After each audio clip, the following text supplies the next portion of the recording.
We have seen that the second half of the book of Acts almost exclusively focuses on Paul. In fact, Luke is in such a rush to get to Paul and to make Paul the hero of the story that many scholars have referred to the book of Acts as the Acts of Paul. That's no different in this last section where Paul is arrested. He appears before kings and ultimately winds up in the household of Caesar. When you think about Paul, what comes to mind? What image do you have of this man who made such an impact on the world? It's funny, the early church had some similar thoughts about what Paul might have been like and looked like. And in an apocryphal work, a later work of after the New Testament called the Acts of Paul and Thecla, we actually get a description of Paul. This text says, "For Titus had given them a description of Paul's personage, for as yet they did not know him in person, but were only acquainted with his character.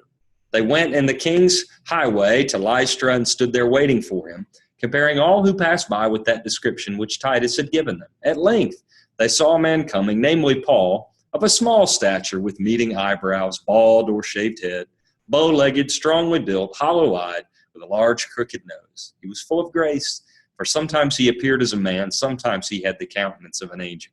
Well, there's certainly no historical value in that description, but it is interesting to see how certain legends about Paul envisioned him. We all have a vision of Paul, and it shapes the way that we read the New Testament.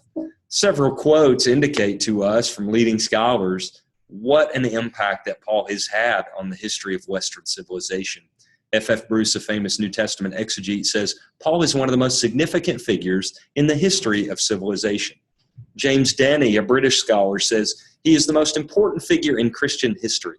He did more than any of the apostles to win the Christian religion its place in the life of the world, and he has done more than any of them in always winning back that place again when it seemed in danger of being lost. Evangelical revival and personalities so powerful as Luther, Wesley, and Chalmers has always been kindled afresh at the flame, which burns inextinguishable in his testimony to Christ."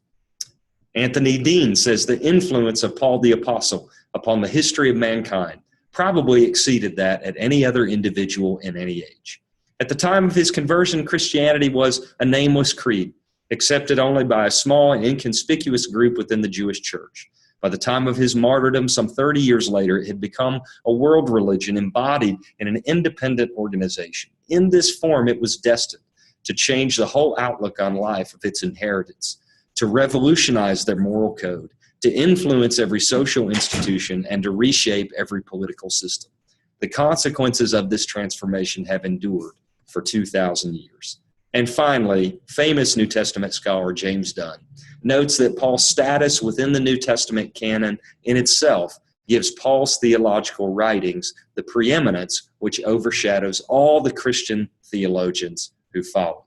In short, in the same way we can't imagine a world without Jesus, really we don't want to imagine a world without Paul. His theological categories shape so much of who we are as Christians today. Case in point, Martin Luther 600 years ago was a routine Catholic monk with a sharp mind, and so his superior sent him to college where for the very first time he read a Bible. He picked up Romans and read the words of Paul in Romans, and his life was revolutionized, and he began the Protestant Reformation. Several hundred years later, John Wesley, an Anglican minister, was seeking salvation, although he had already been to seminary and had been ordained and had done missionary work, and yet he didn't feel the closeness to Christ that he desired.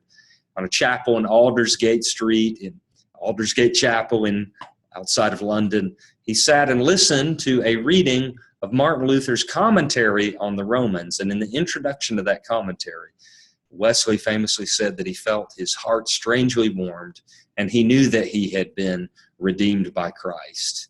The rings of impact, the concentric circles of the epicenter of Paul continue to meet us today.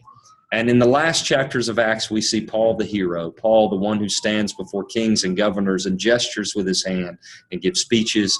And at the end of the book of Acts, this same Paul is preaching the gospel freely in the very household of Caesar.